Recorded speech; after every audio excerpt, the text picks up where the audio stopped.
Welcome to Cams Cops Our Stories, the podcast series that delves into the unseen world of policing. In this episode, we're joined by DC Charlie Mitten from the Force's Child Abuse Investigation and Safeguarding Unit, who talks about the investigation into a highly manipulative and dangerous paedophile who preyed on young girls through social media. A warning at the start of this episode that it contains discussions some listeners may find upsetting or difficult to listen to.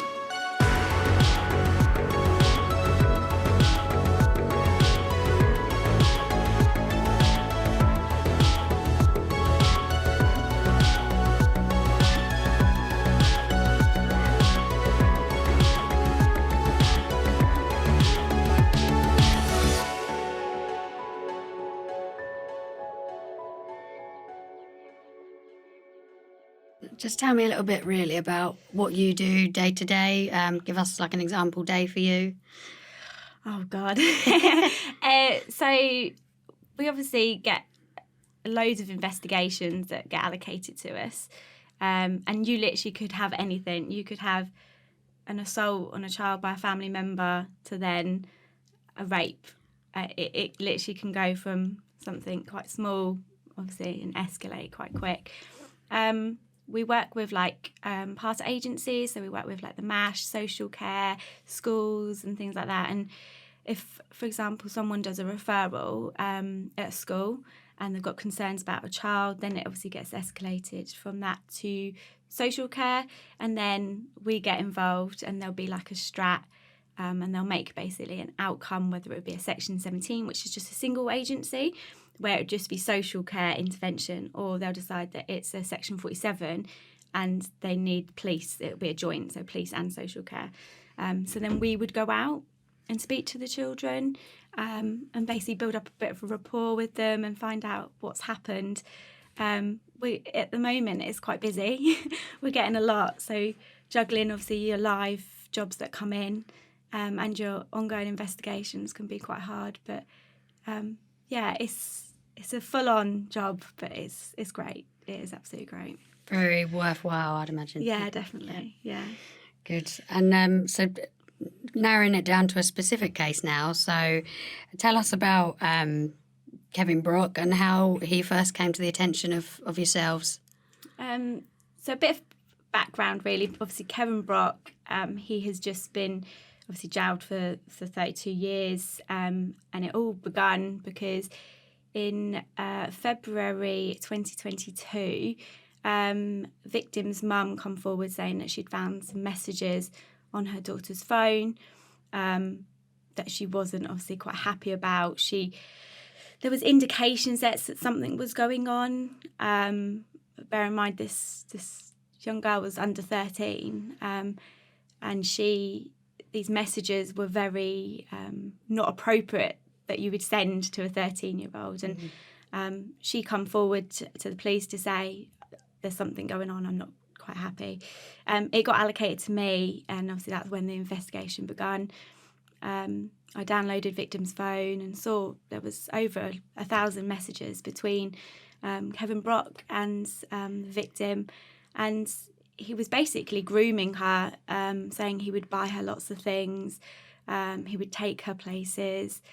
And then there was like comments being made in the messages about, we don't have to do what we did last night, we can just cuddle, I can wait till you're 18, I love you, and things like that, which are really inappropriate messages to send to a child. Yeah.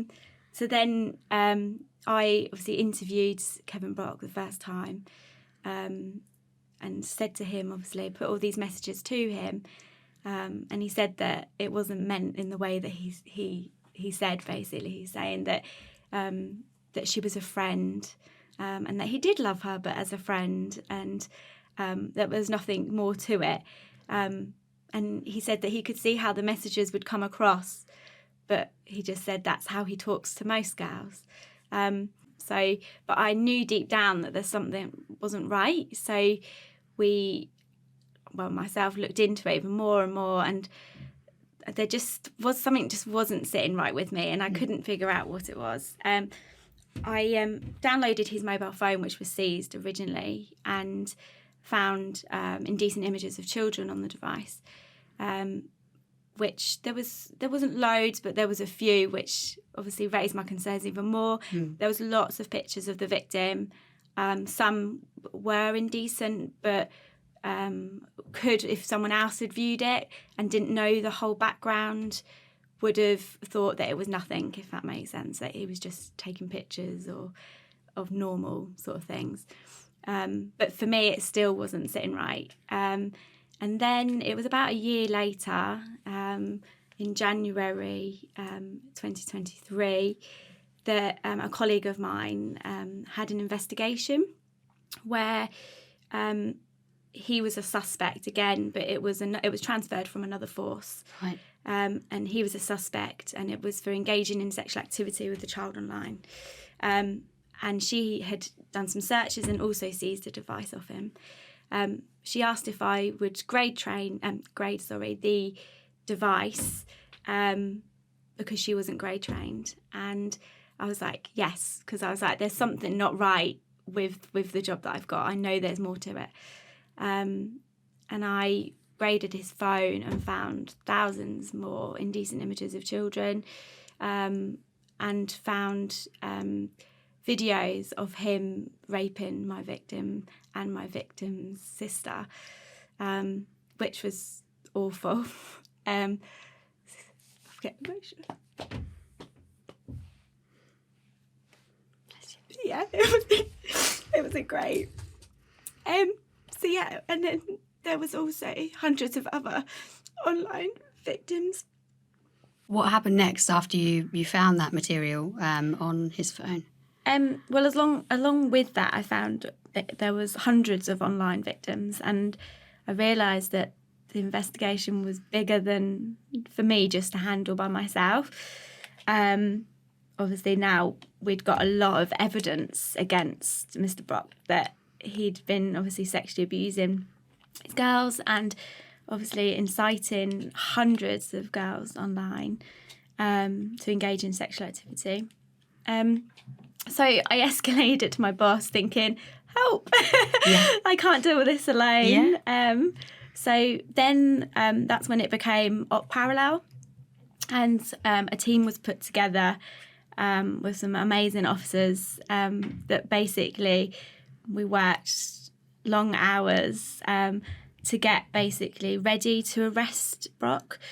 He wasn't arrested straight away because we needed enough evidence and we needed everything put together so that when we did arrest him, he wasn't coming out. Mm-hmm. And we knew that he'd already got bail conditions from my previous interviews with him. So we knew that safeguarding was already in place. So we knew that he wasn't able to be near these girls, that he still had access to online devices, so he had access to devices and still could access online, mm-hmm. but he had bail conditions in place for that time being. So we knew we had a tiny bit of time to get ready. And then obviously on the 7th of February, he was arrested in the early hours. And by 4 p.m, he was remanded and charged with 13 offences. And they were just the contact offences and indecent images. We knew that we had more to come, but mm-hmm. that was what we had for now. And yeah, he obviously was remanded. And then a couple of weeks later, he pleaded guilty at court for those 13 offences. A week after him pleading guilty, he then was rearrested in prison and brought back to the station to be interviewed with the further online offences. And after that, he was then charged for a further 14 offences. Wow. So we had 27 offences altogether, which was considering at the beginning. We just had a couple of offences which weren't solid, and then to have 27 was amazing, like absolutely amazing. And the CPS were great. They were really good and worked with us, and it was really good to get that result. After that, he obviously, I'm sorry, did he? I've already said about him pleading guilty. Yes, to the second lot. Yeah. So so it was great. all of our hard work paid off. It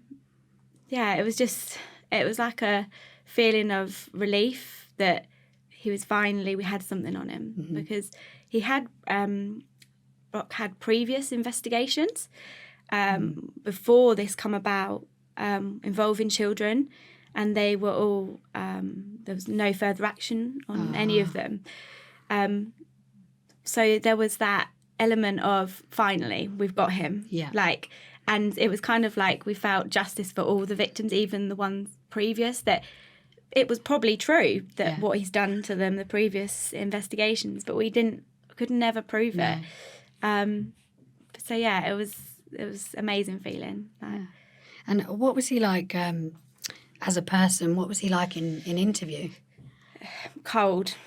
Yeah, he spoke in the first couple of interviews, but then obviously once all the evidence was put to him, he went no comment. But he was cold. There's just no emotion. There was nothing, no remorse. Nothing there. You just think that someone's done this sort of thing to these victims. You would show something. He wasn't even anxious or shaking or knowing he's going to prison for a long time. Nothing. No. And you spoke about the hundreds of online victims. Just tell us a little bit about what he was doing there, how he was, speaking to these young girls. What was happening there? So he would, I want to say hunt for them, because he would scroll through TikTok and find, he had a criteria of things he would search. Like he would search for girls doing handstands or cartwheels. It was very much weird things that he would search for. And then he would message them and say, I can make you TikTok famous. He's like, if you do these following things, I can get you thousands of followers. So then he would then add them on Snapchat, because obviously Snapchat, sometimes you can't see the messages once you've sent them. So he obviously knew that. And he was sending them, he had a script that he sent to most of his girls. And it would be like, you need to do this. And it would be like, number 1, you need to like send a picture of you naked. Number 2, you need to send a picture of you with no clothes on, inserting things into your private parts. But obviously they were a bit more graphic than that. And these girls were like, the youngest was, I think we found out, was 8. Wow. And that's just like, that's horrific. Like that. Also, these girls have obviously got access to TikTok and Snapchat when they, at this age, they shouldn't do. But yeah, he would send this script to them, and they would be vulnerable and think, yeah, okay, and send him stuff back. And then he would then buy followers. So he would pay for followers and put them onto their accounts for them. So, and then obviously they would then tell their friends, look how many followers I've got. And then it was literally a cycle of that happening all the time. And he would end up doing video calls with them and them doing things, sexual acts for him. And he would record them, and then he would share this to other paedophiles. So he was like a prolific offender, like a really high-scale paedophile. And I always think that if we didn't have catched him now, what else was he capable of? He was so young. Like, what else has he? Well, what has he done? What else has he could do in the future? But yeah, it was bad. He used social media, and I would like to say, preyed on the vulnerable. He picked girls that he knew that would do this stuff to him and for him. Sorry. Yeah. So tell me what it was like when the judge said those words, 32 years. What was the atmosphere like? How did everybody feel? I think everybody was shocked, because it's a big sentence, and after obviously his percentage off, it was crazy. And I remember looking around behind me at the other officers and the SIO, Susie Hine, and I was like gobsmacked. I really was. And the victim's mum was holding my hand, and she was just like squeezing it. And then, but he didn't, like, Brock was like nothing, showed nothing. the judge said, he was a predator. That's what he is, and he deserves to go to prison for a very long time. And that's what he got.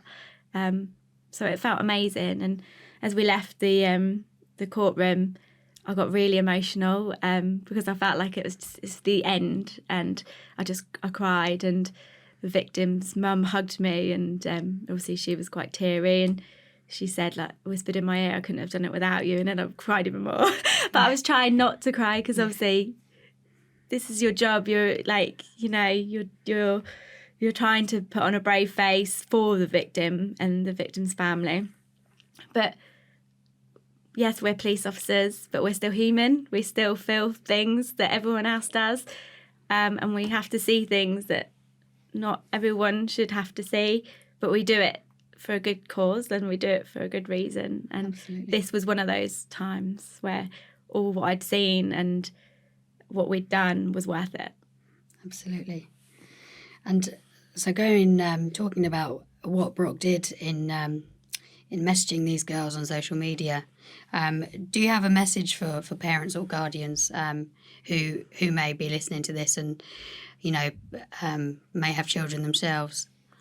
I think that parents should think about what they're giving their children the phone for, to start off with, and how old they are.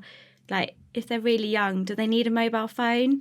And to make sure that on them, if they do give them a mobile phone, that they've got restrictions on that phone, and that parents are open and honest with their children and say, well, this is your phone is for this, however, I'm going to be checking it, or just being very much like, they want to know what's on the phone and what they're doing with the phone. And it sounds like strict parenting, but it's to keep their children safe.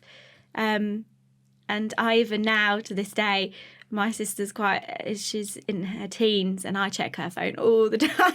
She hates me for it, but I'm protecting her.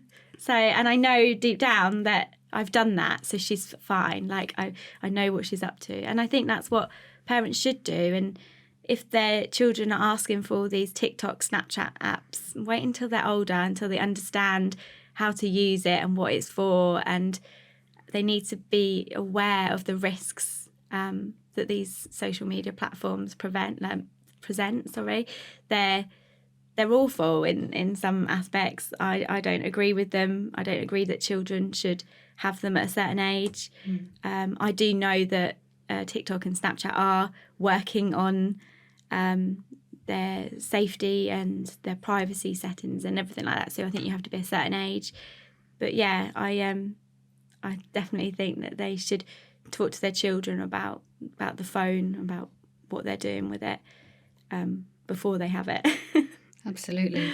And what can parents do if they're worried about who their children might be talking to, or if they have some concerns, like we said earlier, perhaps they've checked a phone and there's something on there that doesn't seem quite right. What can they do? They can call 101, and if they think that it's something urgent, call 999. They'll always refer you to somewhere else if it's not urgent. Yeah. But they can also do an online report. We're always here to give advice. I know there's people in the control room that they've got a wealth of knowledge of this sort of thing as well, so they can give advice to parents if it's not made to a criminal offence, if it's not got that far yet. But that's a good thing, because you want to stop it before it gets that far. So yeah, just call in. We're always here to help. Thank you for listening to CAMHS Cops Our Stories. If you or someone you know has been affected by the issues raised in this episode, help and support is available. For more information, visit the Force's website www.cams.police.uk.